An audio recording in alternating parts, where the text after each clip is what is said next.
আসসালামু আলাইকুম। আজকে আমরা গিয়েছিলাম নার্সারিতে। নার্সারিতে যাওয়ার আমাদের উদ্দেশ্য হলো যে নার্সারি থেকে আমাদের কিছু গাছ কালেক্ট করা লাগবে।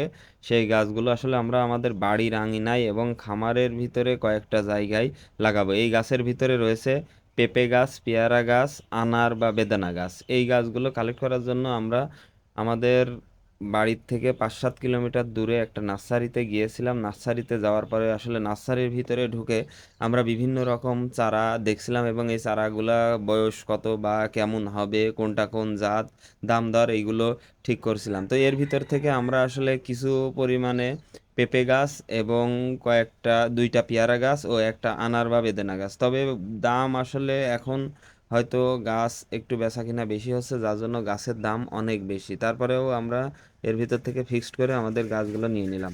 আর গাছ লাগানোর বিষয়টা হচ্ছে, গাছ আসলে কপালের ওপরে। গাছ দেখা যাচ্ছে যে প্রত্যেক বছরই আমরা কম বেশি গাছ লাগানোর চেষ্টা করি, কিন্তু সেই ক্ষেত্রে দেখা যাচ্ছে যে 10টা গাছ লাগালে আমাদের 2টা থেকে 3টা গাছ হয়। তারপরেও আলহামদুলিল্লাহ প্রতি বছরে যদি এইভাবে 2-3টা করে গাছ হতে থাকে, একটা দিন দেখা যাচ্ছে যে আমাদের বাড়ির আঙিনা বা খামারের জন্য যে ফল ফলাদির গাছ সব কিছুতে স্বয়ংসম্পূর্ণ হয়ে যাবে। তো আমরা আসলে এই গাছগুলো নিয়ে এসে, যেই পেয়ারা এবং বেদানার যে গাছগুলো, এগুলো আমরা আমাদের ছাদের ওপরে টবে রেখে দেব, কারণ এই গাছগুলো একটু বৃষ্টি না পড়লে আমরা লাগাতে পারবো না। আর আমরা গতকালকে যে আমাদের কচু বা শাকসবজির জমিতে সেচ দিছি, ওই জমিটা অনেক ভেজা আছে।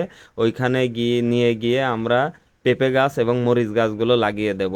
আর যেহেতু এখন অনেকটাই রস আছে, সে আর বিকেলও হয়ে গেছে, সেই ক্ষেত্রে আমাদের এই গাছগুলো লাগিয়ে দিলে ধরে যাওয়ার সম্ভাবনা থাকবে এবং প্রতিদিন যে পানি দেওয়ার একটা এক্সট্রা ঝামেলা আছে গাছ লাগানোর পরে, সেই ঝামেলাটা থাকবে না। এই জন্যই আর কি আমরা এই গাছগুলো নিয়ে এসে প্রথমে আমাদের খামারের যেই সবজির জায়গা আছে সেইখানে লাগিয়ে দিয়ে তারপরে চলে যাব আমরা আমাদের ছাদের ওপরে। পেঁপে গাছ আমরা গত বছর লাগিয়েছিলাম, বেশ কিছু গাছ হয়েও ছিল, কিন্তু দুঃখের বিষয় হলো এখানে ছাগল এবং আরও 2টা বেঁচে ছিল, ছাগলে খেয়ে নিয়েছিল।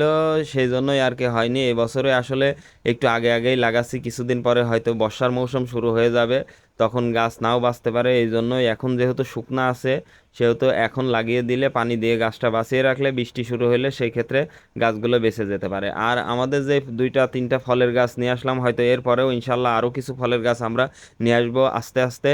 তো পর্যায়ক্রমে আমরা আমাদের ছাদের ওপরে এই গাছগুলো লাগিয়ে দেবো। আর আমরা এর ভিতরে কিছু আকাশি ঝালের চারা নিয়ে এসেছিলাম, যেগুলো আসলে ছায়াযুক্ত জায়গায় হয়ে থাকে। আমাদের ছাদের যে সিঁড়িঘর আছে সেইখানে আমরা টবের ভিতরে 2টা গাছ রেখে দেবো এবং এই 2টা হাইব্রিড জাতের পেঁপে গাছ আমরা আমাদের টপের ভিতরে রেখে দেবো, যাতে এই গাছটা একটু বড় হইলে তারপরে নিয়ে যেয়ে গিয়ে আমরা মাটিতে পুঁতে দিতে পারি।